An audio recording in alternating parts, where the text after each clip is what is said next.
शैक्षणिक वर्ष 2021-2022 मध्ये पदव्युत्तर अभ्यासक्रम पूर्ण केलेल्या उच्च गुणवत्ताधारक विद्यार्थ्यांना डॉक्टर बाळासाहेब सावंत कोकण कृषी विद्यापीठ दापोली अंतर्गत क्षमा सौ रोहिणी चंद्रकांत काटकर हिने MSc PHM या विषयात सुवर्ण पदक मिळविले असून 42व्या पदवीदान समारंभात महामहिम राज्यपाल माननीय रमेश बैस यांच्या हस्ते ऑनलाईन उपस्थितीत सुवर्ण पदक आणि पदवीदान करण्यात आले आहे। क्षमा काटकर हिने शैक्षणिक वर्ष 2022-23 मध्ये डॉक्टर बाळासाहेब सावंत कोकण विद्यापीठातून MSc PHM या विषयात पदव्युत्तर अभ्यासक्रम पूर्ण केला आहे।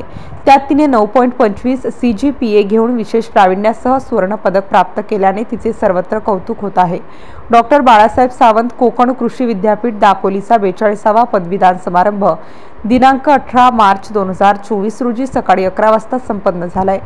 सर विश्वेश्वरय्या सभागृह डॉक्टर बाळासाहेब सावंत कोकण कृषी विद्यापीठ दापोली जिल्हा रत्नागिरी येथे झालेल्या शानदार सोहळ्यात अनेक स्नातकांना विविध विषयात सुवर्ण पदके आणि पदवीदान करण्यात आल्या।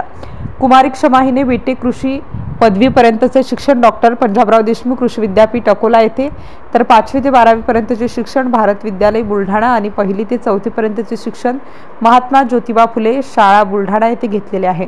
यावेळी महामहिम राज्यपालांच्या उपस्थितीत ऑनलाईन प्रमुख अतिथी UDCTचे माजी कुलगुरू doctor JB Joshi, doctor BSKKV दापोलीचे माननीय कुलगुरू डॉक्टर संजय भावे, MPKV राहुरीचे माननीय कुलगुरू doctor PG Patil, doctor PS बोडके डीन कृषी, doctor BSKKV Dapoli, doctor PE Shingare संशोधन संचालक, doctor BSKKV online, doctor Pradeep Haldavnekar कुलसचिव, डॉक्टर BSKKV दापोली, माजी VC EC AC सदस्य, असोसिएट डीन्स, HODS होट्स, सर्व प्राध्यापक, डॉक्टर बाळासाहेब सावंत कोकण कृषी विद्यापीठाचे सर्व अधिकारी, कर्मचारी आणि विद्यार्थी यावेळी उपस्थित होते।